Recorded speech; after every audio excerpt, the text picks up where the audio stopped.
I have absolutely no idea whether you can see me or not. I don't even know where the camera is, hold on. It's too dark. Oh, there you are, right. I am heading up here. I don't know if you can see me, I don't know if you can see it. It's a route I've never been up. Well, not right to the top of the mountain. I've been up the path before, but not right to the top. But I've been down it a few times. And it's taken me to the highest point in the area. And I think today's video is going to be about something that I think I've been really lazy. I don't know if I've been really lazy about this particular aspect of my videos, but today I'm going to spend a bit more time on it, and I'll come to that later on and discuss it. But for now, yeah, I was hoping to get up for sunrise, but from what I can see, it's pretty cloudy. Oh, drop the bolt. Right, I'll report back when there's a bit more light in the sky. Let's go. Before I go on to talk about the factor of the films that I think I've been neglecting a little bit, I was quite worried about one particular thing which will become apparent in the next little bit of footage. Wow, look at that. I'll spin you around and show you an impressive sight and also a worrying sight. Yeah, look at that, hopefully you can see it. It's some waterfall, there's a lot of water coming out of it as well. And I have visited this one. This is one of the times I have been up the path. I went up to the waterfall and had a shower. Basically, I was in the Glen for 3 or 4 days. It was actually before I did the TV programme with Paul Merton, the Grand Tours of Scotland. I was meeting him further up the Glen, and yeah, I'd spent a few days here because it was such nice weather. Yeah, I had a shower under there. Anyway, there's a lot more water falling down it today, and I'm a bit worried because I have to cross that stream further up, and there have been quite a few storms this week, so let's just go up and see and assess it. If it's impassable, hopefully it'll be there'll be plenty of light by that point. There's always something about doing river crossings in the dark which I don't like, so let's go and see.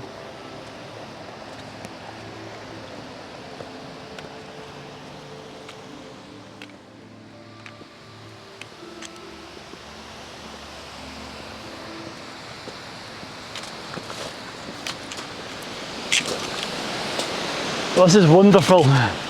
I'm leaving. If you haven't guessed where I am already, probably, well, some of you might recognise behind me is Glen Coe down there. And if the cloud was a bit higher, you'd see the Anachigig on the skyline, but it's just topping, or the cloud's just sitting on top of the Anachigig at the moment.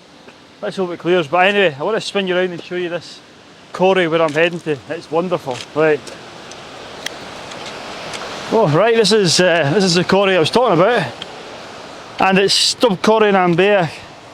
I love it. It's so rugged. It's just surrounded by these big buttresses and cliffs. And in a way, I think it's one of the most impressive places in Glen Coe. Even more impressive than the Hidden Valley, believe it or not. It's got its own charm, but this I think is just a wee bit more rugged and out there. But anyway, let's get up on a bit. I want to cross this burn. And then when I get across the burn, I'll tell you about the, the part of the videos that I've been neglecting, or I think I have. Anyway, right, let's go. The path comes and goes at this point beside the burn, and eventually I got to the point where I had no option but to cross it. And this bit here wasn't the main crossing, it was just a subsidiary part. And I got to this point, and I just couldn't find a way across. There does look like there's lots of boulders there to jump on, but I didn't have my gaiters on. And I was really wanting to keep my feet dry, so I eventually found a spot that just about did it. Right, that's me across. Hopefully you can hear me, but it probably doesn't look that bad on camera, but I didn't want to get my feet wet, and it was just at that height where the stones that are usually out of the water that you step across were under the water. I got a wee bit of water on my left foot, but anyway, that's impressive. Let's go up here and I'll tell you a wee bit about what I'm going to talk about in this video and get this head torch off. But still a bit gloomy, look. Still can't see the top of the Anachigig. That means it's going to be cloudy up here, unfortunately. But anyway, let's keep going, and you never know, it might lift. Right, I'll report back in a minute. Ooh, right. Wow, look at that. Hopefully the camera's picking up the power of that burn behind me now. You can see the waterfall. The thing that I've been neglecting, you probably, well, I don't know, some of you might have noticed it, some of you probably haven't and don't care, but yeah, I do a lot of still photography, but I tend to do it all on my phone, or a lot of it on my phone, unless I'm camping and there's something really special to take a picture of. I spent, and I think there's a couple of reasons for that. One is just the time it takes to, the additional time it takes on top of the videoing. And the second thing is, I think I just spend more time just setting up the video shots. So I'll put up some pictures. I'll take some pictures today and I'll put them up through the video. And what I might also do is I'll mix up photos from my Sony cameras. I've got two Sony cameras with me, a VZ1 or ZV1, and a A7 III, and I've also got an iPhone 11. So we'll do that. But yeah, just going to get settled here and then it's a steep pull up. And I might have a wee bite to eat. I've got a pork pie, believe it or not, sacrilege. I left the Scotch eggs in the van. After forcing the pork pie down, I took some more photographs. I was determined to take the time to do it. As I said, I've got into the habit of just using my phone. Cloud seems to be getting lower.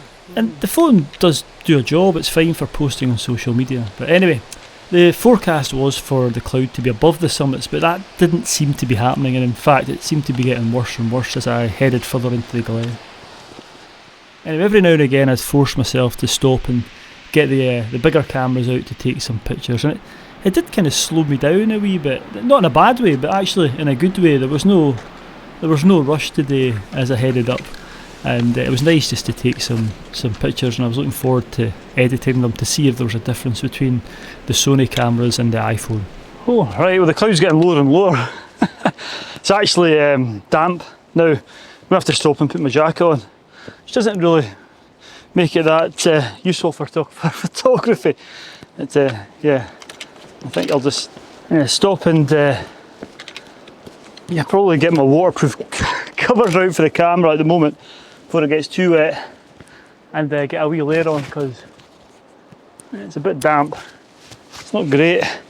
Forecast was 80% chance of cloud-free Monroes.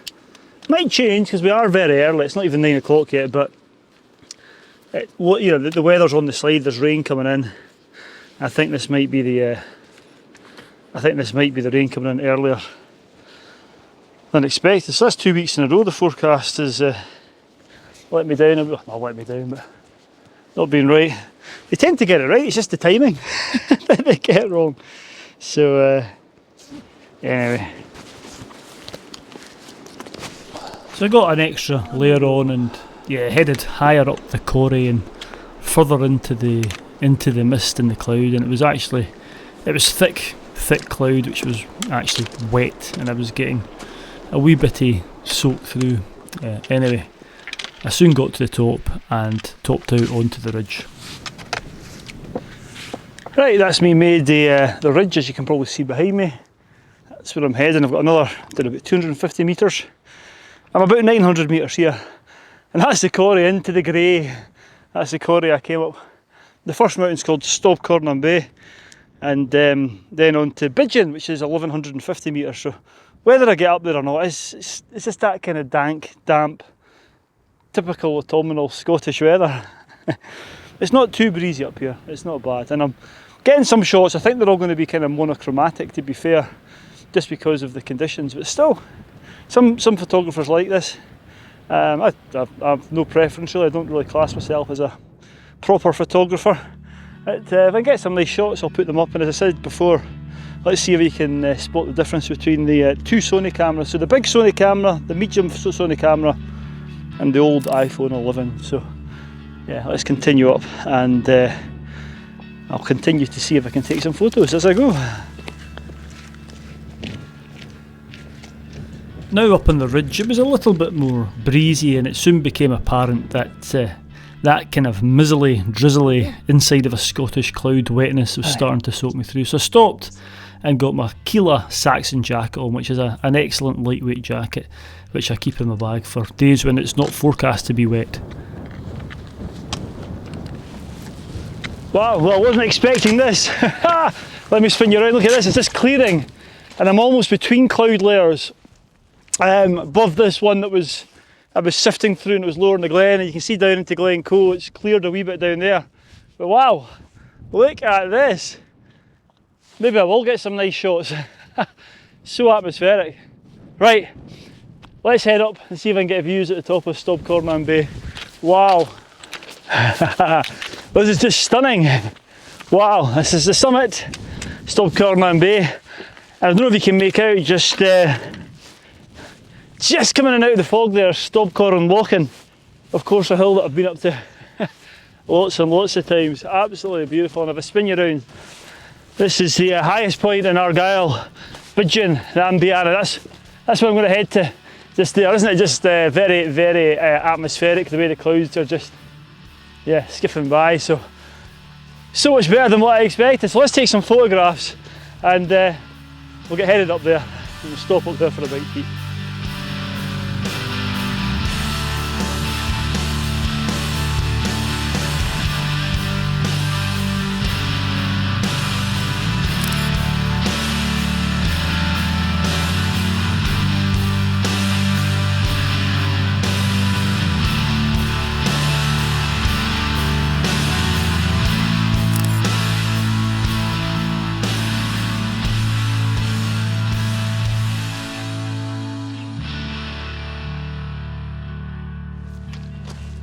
I might have timed that just right. The cloud seems to be filling in again. It's coming and going, to be honest with you. So let's head over to the highest point. The high point, I think it's 1150 metres, Bidean and Bian. Let's head over and see if it clears for us. I headed off the summit and I was actually quite cold at this point. Whether it was just because I'd stopped at the summit to take some photographs, but yeah, I was feeling cold, so I stopped and took the wee waterproof shell off, because although it looks like it's still wet, it was actually getting drier, and I put an extra couple of layers on to see if that would help warm me up a wee bit. It wasn't warm, put it that way. Anyway, onwards I went, heading towards the summit of the highest point in Argyll. Just up behind me there is is actually the summit we were looking over to that I was pointing to, saying it was Bidean. It's not. I got to the top and I thought, it feels like the top, but it doesn't look like the summit Coire and Bidean, which I've been to quite a few times. Just wonder how many times people have gone up there and think they've summited Bidean. I'll spin you around and show you where the top actually is. Whew. So you can probably see over to the left centre, I think. Just coming out of the cloud now is, well, it's not coming out of the cloud, but emerging through the cloud is the proper summit, the true summit of Bidean. So let's head up there and yeah, I'll report back when I get up there.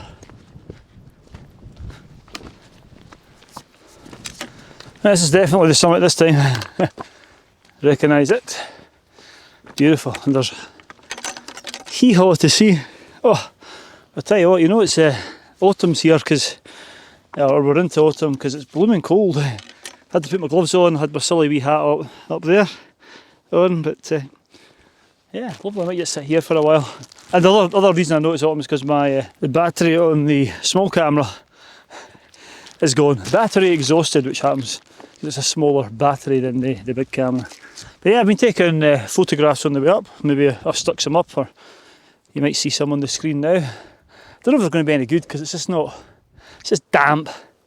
It's typical Scottish conditions. But yeah, I was thinking of heading back across Stob Coire and making a circuit of it, and actually heading down a route I hadn't been before. There's no path marks on it, but I think I'll need to just leave that for a good day, good weather day, because I'm not going to do it. There's some steep, craggy, dangerous ground around that way, so I think I might just head back the way I've came, as opposed to back and over. Had the weather been better, I would have gone over Stob Coire and down the usual route, which I've been over 100 times, but just going to head back the way I came, I think. And yeah, I might stop here for a bite to eat. And there's some ashes being scattered here, so I'm not going to sit here. I'll probably head back down away from them. And yeah, get a bite to eat down here. Right, let's go. So watch where I'm standing. So down I headed, and I did stop to take some more photographs on the way down as well, but I had warmed up. One of the things I must say is, if you warm your core up, it sometimes helps your extremities, and what I mean by that is my fingers weren't cold anymore after I put my 2 layers on. I was much more comfortable. Just a very quick bit to camera. I've got a view now of the Corrie I came up, which I couldn't see when I got to here. Down there, I'll spin you around actually so you can see it. So that's where I came up from. There's the Enich Egich up there, and then yeah, I came up this glen, and you can see the kind of white water up and round, then up the mountain which is up there. So I am going to be heading back down there now. So yeah, I'll see you back at the van. Need to concentrate. I'm still about 900 metres, so the van probably isn't that far above sea level. Right, let's do it. Let's get down. Oh, right, that's me back. Just got the kettle on. Yeah, what a fun trip. It's always nice to go up a mountain a different way. Although I've come down that way. In fact, the last time I came down that way was with Jerry. We did the traverse, I think, of all the peaks, or a few of the peaks in Bidean. We started over on the eastern end, went up and round. I'll put a link in the video description below. But anyway, hopefully I'll put the pictures that I've taken up at the end and mark which ones were taken with iPhone, which ones were taken with the Sony medium camera, the ZV-1, and which ones were taken with the A7 III. But yeah, it was lovely. Yeah, the weather wasn't as forecast, but yeah, there were some plus points and some minus points. So yeah, thanks for watching. I'll put these videos up now, put these pictures up now. I hope you enjoy them. Yeah, thanks for watching. Stay safe out there. I'll see you on the next adventure. Right, caffeine and a Scotch egg. I've put some of the photographs up now. I hope you enjoy them, and let me know if you think they add to the videos. I'll maybe spend a bit more time trying to capture some photographs. If not, also let me know. Anyway, I hope you've enjoyed the video.